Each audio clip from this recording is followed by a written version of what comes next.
commemorate Queen Victoria, the Empress of India. The Victoria Theatre and Victoria Memorial Hall, which features the clock tower, are both historical monuments dedicated to the performance arts. Right next to them is the Empress Place building, which was constructed in 1907 entirely by convict labor. Previously known as the government offices, the Empress Place building is now also a national monument and home to the Asian Civilizations Museum.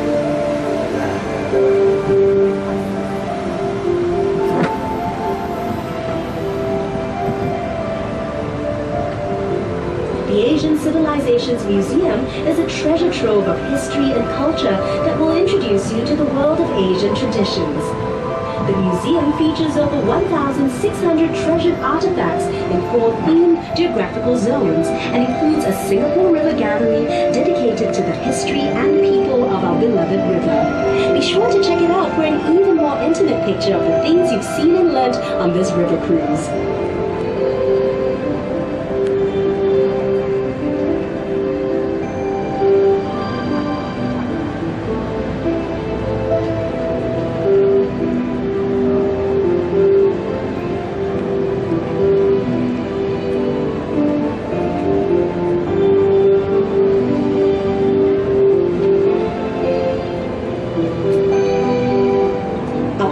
To the right, over on the museum steps, an enchanting series of sculptures tells the story of the Singapore River's development. Meet our nation's pioneers, coolies, merchants, traders, and financiers, all immortalized in beautifully cast bronze. There are many other surprising sculptures that dot the Singapore River promenade, and if you decide to take an exploratory walk, we promise you won't be disappointed.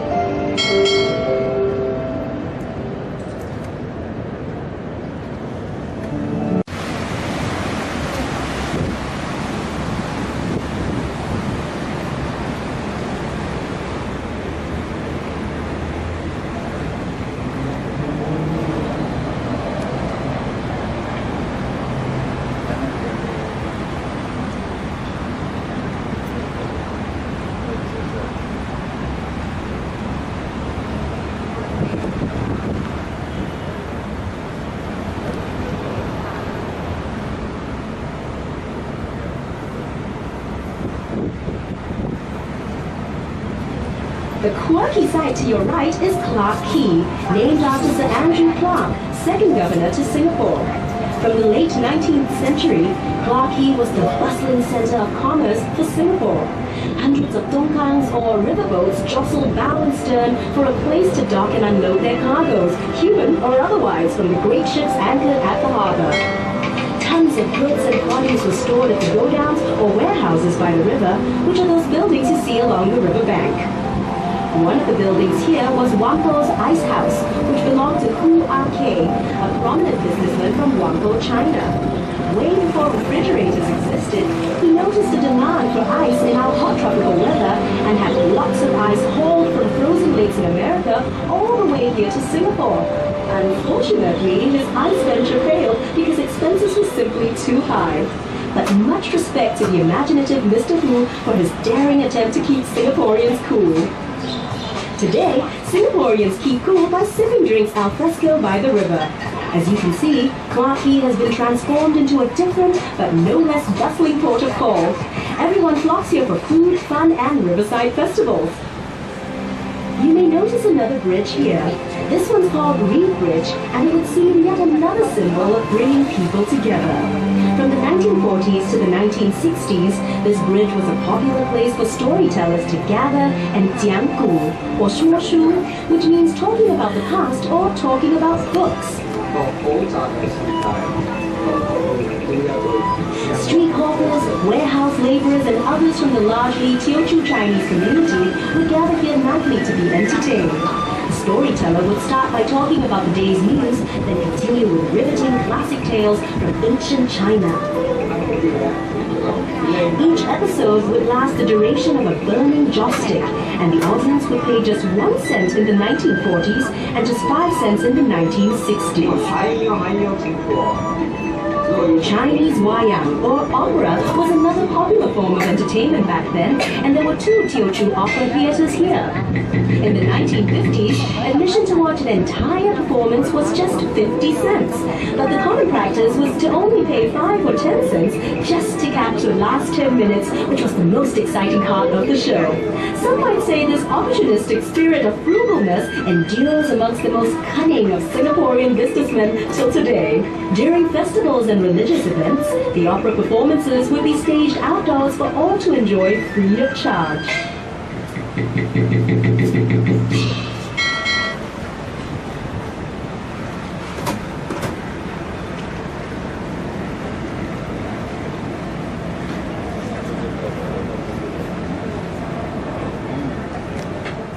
Towering over the Boat Quay shop houses. This is the perfect place for snapping pictures, so enjoy the 360-degree views and drink in Boat Quay's unique blend of traditional Asian values set against a modern and progressive backdrop. See how the shop houses form a charming contrast of Singapore's developing years against the skyline of a new Singapore. This truly is a uniquely Singapore sight. By the way, are you feeling hungry? Hawkers and their pushcarts used to line the riverbanks, selling local dishes that were cheap and delicious. A bowl of Teochew porridge cost only 10 cents. And better yet, side dishes were free of charge. Every day, the people who worked and lived at the river would eat at these pushcarts, sitting on little stools along the riverbanks. Perhaps that was how al fresco dining got its start in Singapore.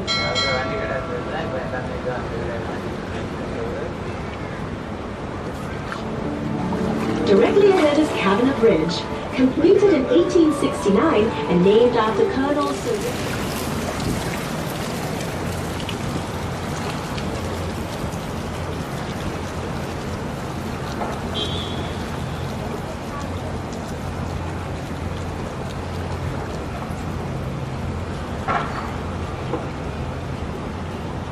As promised, up next is the new Merlion Park, home of the original Merlion statue.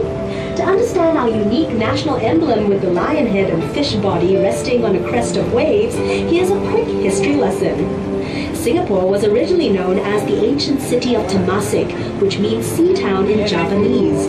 But according to legend recorded in the Malay annals, Prince Sang Nila Utama renamed it Singapura, meaning Lion City in Sanskrit, after he spotted a lion on its shores. The Merlion's head represents the lion spotted by the legendary Sang Nila Utama, while its fishtail symbolizes Temasek and Singapore's humble beginnings as a fishing village. Measuring 8.6 meters high and weighing 70 tons, the Merlion sits on reclaimed land looking out to sea. She attracts more than 1 million visitors a year who make the trip to New Merlion Park to photograph this world-famous icon at her new home, right here in scenic Marina Bay. Don't miss the chance to snap a shot with the Merlion right now. Now take a peek behind the Merlion and you'll see a baby Merlion. Can you guess what its eyes and scales are made of? Well, believe it or not, its eyes are actually made of little red teacups, and its scales are pieces of porcelain from spoons, bowls, and plates.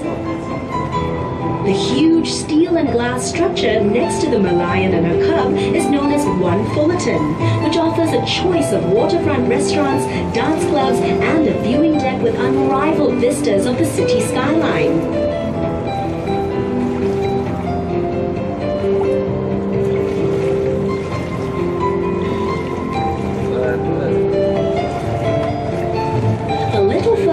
Next to One Fullerton is Clifford Pier, which was built in 1933 as a landing point for immigrants hoping for a new future in this new land. It was also once known as Red Lamp Pier because legend has it that a red oil lamp used to hang from the pier as a comforting guide to weary seafarers. Mindful of its rich historical past as a bustling trading post and gathering place for food lovers and entertainers, Clifford Pier has now been carefully conserved as part of the Fullerton Heritage, a world premier lifestyle dining and bayside hotel hub.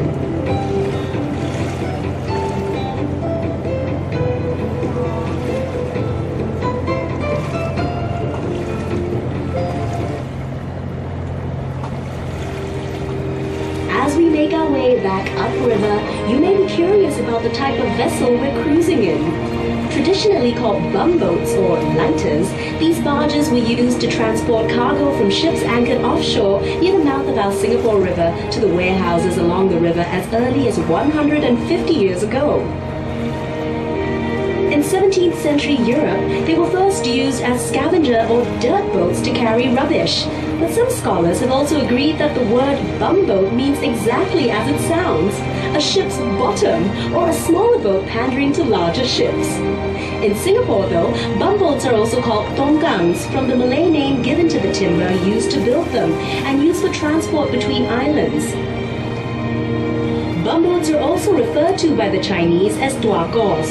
These boats proudly originated in Singapore with hulls developed by the local Chinese. Hokkien tuakos are the most colorful, with boat heads painted bright red, green and white, while Teochew tuakos were painted a solid red. Now, if you're thinking that the bumboats look like they have eyes painted on them, you're not wrong. According to Chinese legend, these boats were designed by a crafty Chinese emperor who was not in favor of foreigners interfering with his expeditions. So he had eyes painted on his boats to ward off evil and to symbolize good luck. It's also believed that the eyes enable bumboats to see and guide passengers on board safely to their destination. So whether you believe in legend or superstition, we can all agree that these colorful, distinctive boats are certainly eye-catching.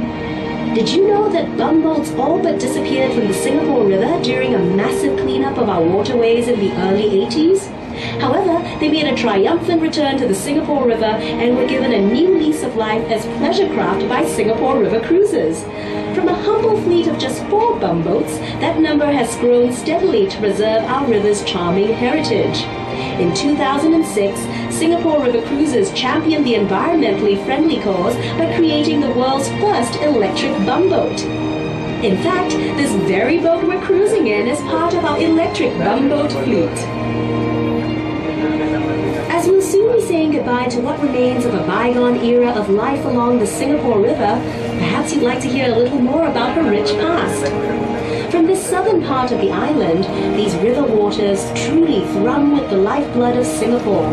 You've heard a few stories of the early days, how the Singapore River transformed from a sparsely populated swamp to an important port for merchants and traders who docked their boats and built their businesses along the riverbanks. The Singapore River flourished into a busy, overcrowded port and became home to an ever-growing community whose livelihoods depended on it. The Singapore River was where our first immigrants toiled hard to start their new lives. Let's take a break from all the talk to enjoy a little traditional music, shall we? This Malay folk song is called Di Tanjong Katong, a charming ode to an area in the east coast of Singapore near the Geylang River.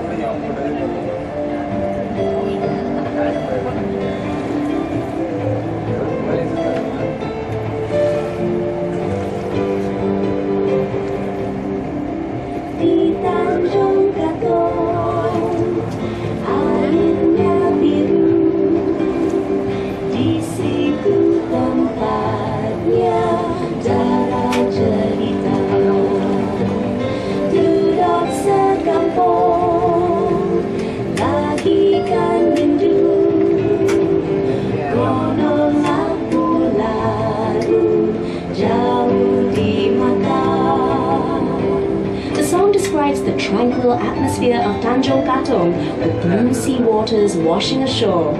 We too can close our eyes and let the music and sound of the river water lapping all around us soothe our senses.